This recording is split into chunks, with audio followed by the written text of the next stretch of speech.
नमस्कार दोस्तों, आपका स्वागत है हमारे YouTube channel teaching exam overload में। दोस्तों, आज के सेशन के अंतर्गत आपकी जो सीटेट जुलाई 2024 की क्लासेस लगातार चल रही हैं, उसमें आज हमारी CDP की नेक्स्ट क्लास है। इसमें आज हम आकलन के प्रकार और मूल्यांकन के बारे में पढ़ेंगे। ध्यान रखिएगा, आज हम क्या पढ़ेंगे, आकलन क्या होता है, कितने प्रकार के होते हैं, मूल्यांकन क्या होता है, और CCE अर्थात कंटिन्यूअस और कॉम्प्रहेंसिव इवैल्यूएशन मतलब सतत और व्यापक मूल्यांकन क्या होता है। चलिए फिर सेशन को शुरू करने से पहले हमारी एक रिक्वेस्ट है कि हमारे चैनल को लाइक करें, सब्सक्राइब करें तथा ज़्यादा से ज़्यादा शेयर करें। चलिए फिर बिना किसी देरी के देखते हैं। आकलन किसी के बारे में जानकारी इकट्ठा करने की प्रक्रिया को आकलन कहा जाता है। तो आकलन का साधारण शब्दों में अर्थ क्या है कि किसी के बारे में, किसी चीज़ के बारे में, किसी वस्तु के बारे में, किसी टॉपिक के बारे में जो हम जानकारी इकट्ठा करते हैं वो क्या है, आकलन है। यह टीचिंग लर्निंग प्रोसेस के दौरान निरंतर चलने वाली प्रक्रिया है। और यह जो टीचिंग लर्निंग प्रोसेस होती है, मतलब जो अधिगम का प्रक्रिया चलती रहती है, उसमें यह ऐसा नहीं है कि आकलन केवल अंत में करना चाहिए। एक अच्छा आकलन वही होता है जो लगातार निरंतर चलता रहता है, लर्निंग प्रोसेस के साथ साथ चलता है, ना कि लर्निंग प्रोसेस के होने के बाद होता है। तो अच्छा आकलन क्या होता है कि जो टीचिंग लर्निंग प्रोसेस के दौरान निरंतर चलता रहे। आगे है, आकलन अधिगम को इम्प्रूव करने का एक तरीका है। आकलन क्या है, अधिगम को कैसे अच्छे ढंग से किया जाए, अधिगम की क्वालिटी को कैसे बढ़ाया जाए, मतलब जो हम सीख रहे हैं उसको कितनी अच्छी तरीके से सीखा जाए, वही अधिगम का काम है। उसको बढ़ाने का काम किसका है, अधिगम का होता है। आगे, और आकलन का प्राइमरी ऑब्जेक्ट यह है कि कॉन्सेप्ट से संबंधित जो भी कन्फ्यूजन बच्चों को हो उसका समझाना। और आकलन का अर्थ क्या होता है, आकलन का अर्थ ये है कि जो आप कॉन्सेप्ट समझा रहे हैं उस कॉन्सेप्ट में जो भी बच्चों को दिक्कत आ रही है उसी समय उसका हल कर दीजिए। ध्यान रखिएगा, उसी समय उसका हल कर दीजिए, यही आकलन होता है। तो एक बार फिर से देख लेते हैं कि आकलन होता क्या है। किसी के बारे में जानकारी इकट्ठा करने की प्रक्रिया आकलन कहलाती है। किसी के बारे में जानकारी इकट्ठा करने की प्रक्रिया क्या कहलाती है, आकलन कहलाती है। यह टीचिंग लर्निंग प्रोसेस के दौरान चलता है, मतलब लगातार चलता है। और ऐसा नहीं है कि टीचिंग लर्निंग प्रोसेस शुरू में आकलन कर लिए या फिर अंत में आकलन कर लिए, जैसे कि समेटेटिव असेसमेंट होता है, तो ऐसा आकलन नहीं होना चाहिए। एक अच्छा आकलन वही होता है जो टीचिंग लर्निंग प्रोसेस के साथ निरंतर चलता रहता है। जब तक लर्निंग प्रोसेस चलेगी आपकी, तब तक आपका आकलन भी चलना चाहिए। आकलन का काम क्या होता है, जो चीज़ आप सीख रहे हैं उस सीखी हुई चीज़ को इम्प्रूव करना। जो चीज़ आप सीख रहे हैं उसे और अच्छे से सीखना, और अच्छे से आप सीख लीजिए, यही आकलन का काम है। और आकलन का प्राइमरी ऑब्जेक्ट यह है कि अगर कॉन्सेप्ट को समझने में कोई दिक्कत आ रही है, आप कोई टॉपिक समझ रहे हैं, मान लीजिए आप कोई फार्मूला सीख रहे हैं, तो उसमें अगर कोई दिक्कत आ रही है तो कन्फ्यूजन को उसी समय उसका निवारण कर देना, यही आकलन का काम होता है। आगे देखते हैं। आकलन दो प्रकार का होता है। आकलन दो प्रकार के होते हैं, रचनात्मक आकलन, योगात्मक आकलन, और एक होता है स्व आकलन भी होता है। ध्यान रखिएगा, उसको नोट कर लीजिएगा, क्या होता है, स्व आकलन। स्व आकलन मतलब जो हम खुद आकलन करते हैं वही स्व आकलन होता है, इसको नोट कर लीजिएगा। आकलन यहाँ कर लीजिए, बहुत प्रकार के होते हैं, मेनली दो प्रकार के होते हैं, लेकिन और भी प्रकार के होते हैं। जैसे कि एक स्व आकलन मैंने बताया, उसको नोट कर लीजिएगा, उसको समझा दूंगा ऐसे ओरली। देखते हैं रचनात्मक आकलन क्या होता है, योगात्मक क्या होता है। आप अगर CBSE में आज से 5-6 साल पहले पढ़े होंगे तो आपको लगता होगा ना कि आपका जो यूनिट टेस्ट होता है वो FA1 होता था। आपका यूनिट टेस्ट क्या होता था, FA1 होता था। और आपका जो छमाही और जो सालाना होता था वह SA1 और SA2 होता था, SA1 या SA2 होता था। तो FA1 का अर्थ क्या होता था, FA1 का अर्थ होता था फॉर्मेटिव असेसमेंट 1। FA1 का अर्थ क्या होता था, फॉर्मेटिव असेसमेंट 1 मतलब जो समय समय पे बीच बीच में होता था, उसे फॉर्मेटिव असेसमेंट क्यों कहा जाता था, बताइए। उसे फॉर्मेटिव असेसमेंट इसलिए कहा जाता था क्योंकि वह लगातार टीचिंग लर्निंग प्रोसेस के दौरान चलता रहता था। मतलब अगर मान लीजिए आपको 2 चैप्टर पढ़ाया गया है, 1 महीने जो क्लास चली है, 1 महीने क्लास का पेपर लिया जाता था। पेपर लेने का वहाँ उस समय मतलब क्या होता था, फॉर्मेटिव असेसमेंट नाम इसलिए दिया जाता था क्योंकि मान लीजिए आपने कोई टॉपिक पढ़ा दिया, आप एक टीचर के रूप में देखिए, उसके बाद आप अपने बच्चों का फॉर्मेटिव असेसमेंट ले रहे हैं और उसमें फिर उनका नंबर आप देंगे। उसके बाद आपको पता चली जाएगी कि किस बच्चों में कहाँ दिक्कत आ रही है या फिर बच्चों में किस टॉपिक के बारे में प्रॉब्लम आ रही है। तो आप आकलन कर लिए ना, आप लर्निंग प्रोसेस में आप दिक्कत को देख लिए। SA1 क्या होता था, योगात्मक आकलन होता था। SA1 क्या होता था, योगात्मक आकलन होता था, जो साल के अंत में होता था, ऐसा माना जाता है, साल के अंत में होता था। आगे देखते हैं। स्व आकलन क्या होता है, जो हम खुद से अपना आकलन करने लगते हैं कि मैंने ये टॉपिक नहीं समझा है, या फिर आप मान लीजिए कोई तैयारी कर रहे हैं कॉम्पिटेटिव एग्जाम की, तो आप खुद से आकलन करते हैं, मेरा हिस्ट्री वीक आ रहा है, रीजनिंग मेरी अच्छी है, मैथ अच्छा है, मेरा GS में नंबर कम आ रहा है और इंग्लिश में नंबर कम आ रहा है। तो इंग्लिश में मेरे वोकैब कम है, तो ये क्या है, ये स्व आकलन का ही तो उदाहरण है, आप खुद से ही आकलन कर रहे हैं। तो ये 3 मुख्य प्रकार के आकलन होते हैं, ध्यान रखिएगा, ये 3 मुख्य प्रकार के आकलन होते हैं और तीनों के नाम भी एक अलग अलग हैं, देख लेते हैं। पहला है रचनात्मक आकलन। पहला क्या है? रचनात्मक आकलन, फॉर्मेटिव असेसमेंट। पढ़ाने के दौरान किया गया आकलन ही रचनात्मक आकलन कहलाता है। तो हम जो पढ़ाने के दौरान आकलन करते हैं वो रचनात्मक आकलन कहलाता है, या बच्चों के बारे में जानने का बेस्ट आकलन होता है। ध्यान रखिएगा, ये बेस्ट आकलन होता है। फॉर्मेटिव असेसमेंट जो होता है वह असेसमेंट के प्रकारों में सबसे अच्छा होता है, और पढ़ाने के दौरान ही, मैंने ऊपर उदाहरण बता ही दिया है कि पढ़ाने के दौरान ही आकलन कर लेते। मान लीजिए आप कोई टॉपिक पढ़ा रहे हैं और टॉपिक पढ़ाते हैं, मान लीजिए 40 मिनट की क्लास है, 30 मिनट आपने पढ़ाया जो टॉपिक, उसके बाद 10 मिनट आप क्वेश्चन बच्चों से पूछ लें, ये क्या है? फॉर्मेटिव असेसमेंट ही हो जाएगा ना, फॉर्मेटिव असेसमेंट हो जाता है। इसलिए इसमें क्या होता है कि बच्चों के बारे में जानने का बेस्ट आकलन या तरीका होता है। जैसे कि ये देखिए, ओरली बच्चों से कुछ पूछ रहा है, मान लीजिए 40 मिनट की क्लास है, 30 मिनट पढ़ा है किसी टॉपिक के बारे में, इन्वायरमेंट के बारे में, 10 मिनट छोटे बच्चों से ओरली पूछ रहा है, तो ये क्या है? फॉर्मेटिव असेसमेंट का उदाहरण है। आगे देखते हैं, अगला है योगात्मक आकलन। अगला क्या है? योगात्मक आकलन। साल के अंत में किया जाने वाला आकलन योगात्मक आकलन कहलाता है। जैसे कि ऐसे 1 ऐसे 2 क्या होता था, छमाही और सालाना होता था। तो इसका मुख्य उद्देश्य क्या होता है कि साल के अंत में ये किया जाता है, इसलिए इसको इतना अच्छा नहीं माना जाता, क्योंकि शुरू आकलन का अच्छा प्रकार क्या होता है, जो निरंतर चलता रहना चाहिए और तुरंत ही निवारण कर देना चाहिए। लेकिन इसमें आप साल के अंत में अगर आकलन करेंगे, मतलब सारी चीज़ें पढ़ा के उसका आकलन कर रहे हैं, तो इसलिए इसको कम अच्छा माना जाता है। अब असेसमेंट ऑफ लर्निंग किसे कहा जाता है? कुछ वर्ड है असेसमेंट ऑफ लर्निंग, प्रश्न यहाँ से भी बनते हैं। जो समेटेटिव असेसमेंट है उसे सीखने का आकलन कहते हैं। सीखने का मतलब कि जो आप चीज़ें सीखे हैं उसका जो हम आकलन करेंगे वही समेटेटिव असेसमेंट होता है ना।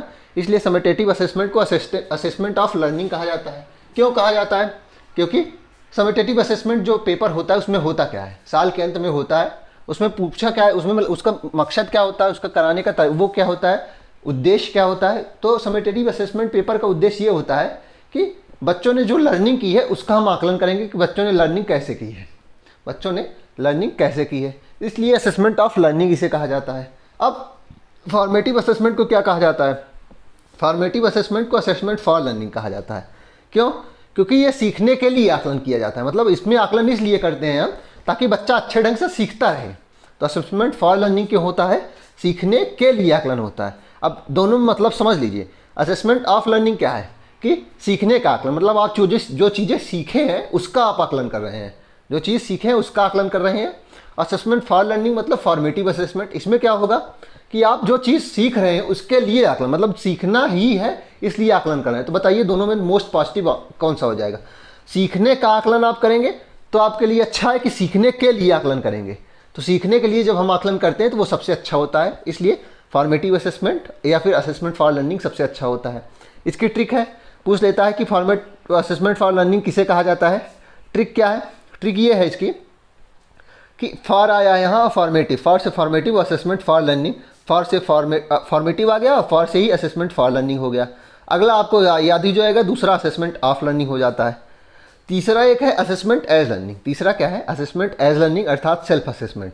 असेसमेंट एज लर्निंग क्या होता है? सेल्फ असेसमेंट होता है, सीखने के रूप में आकलन हम करते हैं। इसमें क्या होता है कि खुद का ही हम आकलन करते हैं, सीखने के रूप में आकलन करते हैं, यही असेसमेंट एज लर्निंग होता है।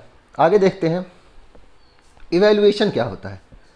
किसी विषय वस्तु, व्यक्ति या तत्व के बारे में, तथ्य के बारे में गुण दोषों का विवेचन करके उसके संबंध में सही निर्णय करना मूल्यांकन होता है, मतलब मूल्यों का अंकन।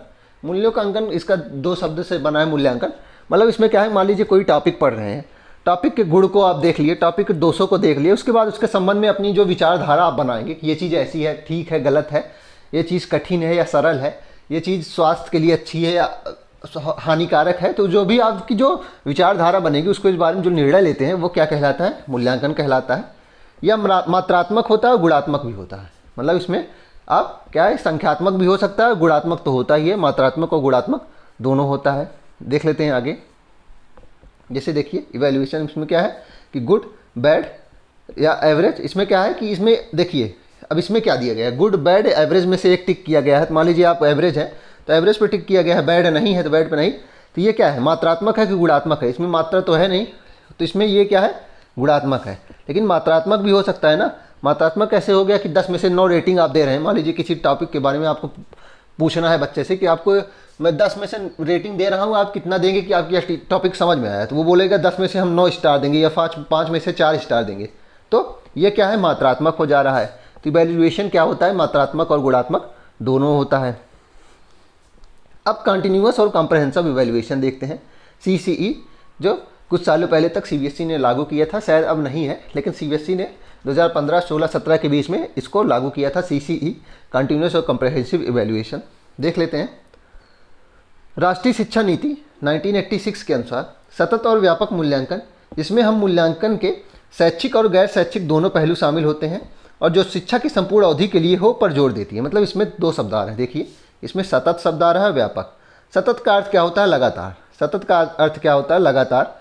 लगातार से अर्थ क्या है कि जो शिक्षण उद्देश्य होना चाहिए, जो शिक्षण का कार्य है, वो मतलब जो शिक्षण सीखने, हम जो चीज़ें सीखने के लिए आए हैं वो वर्ष भर चलनी चाहिए। मतलब शिक्षा की संपूर्ण अवधि पर ही जोर देना है हमें। व्यापक मतलब ऐसा कि ऐसा ही नहीं है। व्यापक का अर्थ क्या है, व्यापक का अर्थ ये है कि ऐसा नहीं है कि केवल आप उस चीज़ों को देखेंगे जो शैक्षिक कार्यों से ही संबंधित है। जो गैर शैक्षिक कार्य जैसे कि मानसिक पहलू, शारीरिक पहलू, खेल आदि के बारे में भी, स्वास्थ्य आदि के बारे में भी हमें देखना है। तो सतत और व्यापक मूल्यांकन में क्या इंपॉर्टेंट है, शिक्षा लगातार वर्ष भर, मूल्यांकन वर्ष भर होना चाहिए। और व्यापक मतलब ऐसा नहीं है कि केवल शैक्षिक कार्यों का ही मूल्यांकन हो, व्यापक कार्यों का भी, व्यापक मतलब कि गैर शैक्षिक कार्यों का भी मूल्यांकन होना चाहिए, जैसे कि शारीरिक, मानसिक और खेल के पहलू का और म्यूजिक के पहलू का। तो इसमें सतत और व्यापक मूल्यांकन में यही था। CCE इसलिए ज़रूरी है ताकि जल्दी जल्दी होने वाली गलतियों की जगह कम अंतराल पर होने जगह वाली गलतियों को सुधारना। मतलब इसमें क्या है कि जो जल्दी जल्दी होने वाली गलतियां हैं उसकी जगह पर क्या करना है, हमें कम होने वाली गलतियों को सुधारने का कार्य करना है। CCE का यही मतलब होता है। अब आखिरी टॉपिक नहीं है और देख लेते हैं स्कूल बेस्ड असेसमेंट क्या होता है। तो टीचर बाहरी पेपर की जगह खुद ही उनकी क्षमताओं का बेहतर बनाता है। तो स्कूल बेस्ड असेसमेंट मतलब जो स्कूल में ही असेसमेंट हो जाता है, बाहरी पेपर इसमें नहीं लिया जाता।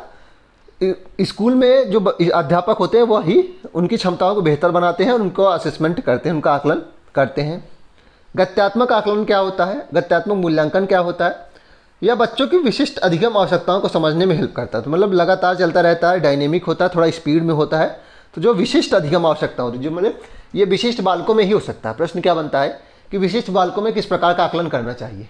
तो फॉर्मेटिव असेसमेंट करना चाहिए, लेकिन उसमें सबसे अच्छा आंसर क्या बनेगा, गत्यात्मक, जो मतलब बहुत तेज़ी से हो आकलन, क्योंकि बच्चों की आवश्यकता विशिष्ट है तो आकलन भी विशिष्ट होना चाहिए। इसलिए गत्यात्मक का मूल्यांकन जो है वह विशिष्ट आवश्यकताओं को पूर्ति करने में इंपॉर्टेंट होता है। मूल्यांकन की विशेषता क्या है, वैधता।